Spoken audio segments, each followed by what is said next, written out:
राजा की प्रेम कहानी। सालों पहले राजा केएल का शासन गोकुल नगर पर हुआ करता था। राजा की 3 रानियां थीं।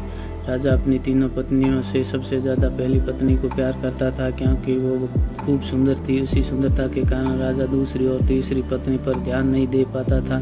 वो अपनी दूसरी पत्नी को दोस्त मानता था और तीसरी पत्नी पर बिल्कुल गौर नहीं करता था। इधर राजा की तीसरी पत्नी उससे बेहद प्रेम करती थी, लेकिन राजा को तीसरी रानी का प्यार कभी दिखाई ही नहीं दिया। वो हरदम अपनी पहली पत्नी के साथ ही व्यस्त रहता था। ऐसे होते होते कई साल बीत गए। रोज राजा की तीसरी पत्नी उसी उम्मीद में रहती थी कि राजा आज उसके पास आएंगे, आज वो कुछ प्रेम भरी बातें करेंगे, लेकिन ऐसा कभी कुछ नहीं हुआ। इसी तरह कुछ वर्ष बीत गए। एक दिन राजा अचानक से गंभीर बीमार हो गए। उनकी तबीयत देखते ही देखते खराब हो गई और उनके जीवित रहने की उम्मीद कम हो गई। तब राजा ने अपने पहली पत्नी को बुलाया भेजा।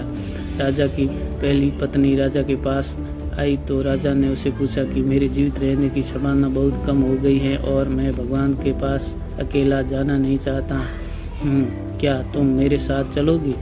राजा की बातें सुनकर रानी ने उनके साथ जाने से मना कर दिया और कहने लगी, अभी मेरा जीवन जीने की बाकी है। ऐसा कहकर पहली रानी राजा के कमरे से बाहर चली गई। तब राजा दूसरी रानी को बुलाने के लिए कहता है। दूसरी रानी को जब पता चलता है कि राजा अपने अंतिम क्षण में है और वो अपने साथ अपनी पत्नी को लेकर जाना चाहता है, तो वो राजा को पास जाने से भी मना कर देती है। अपनी दोनों प्रिय रानियों से निराश होकर राजा ने सोचा कि मैंने कभी अपनी तीसरी पत्नी समय नहीं दिया और न ही उस पर प्यार जताया, अब मैं उसे कैसे बुला सकता हूँ। राजा ऐसा सोच ही रहा था, तभी तीसरी रानी बिन बुलाए राजा के पास पहुँच गई। तीसरी रानी को राजा की इच्छा पता होती है, इसीलिए वो सीधे राजा से कहती है, स्वामी मैं आपके साथ चलने के लिए तैयार हूँ। रानी की बात सुनकर राजा बहुत खुशी हुई।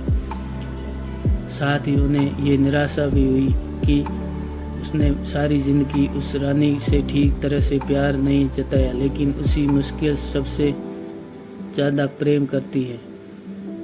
उसी वक्त राजगुरु एक जाने माने वैद्य को लेकर आते हैं, जो राजा की तबीयत को ठीक कर देता है। राजा ठीक होते ही अपनी तीसरी रानी से प्रेम करने लगा।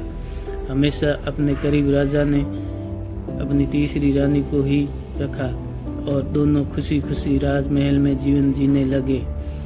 इस प्रेम कहानी से सीख, किसी को सुंदरता से प्रेम नहीं करना चाहिए, बल्कि उसके दिल और आचरण से प्यार करना चाहिए।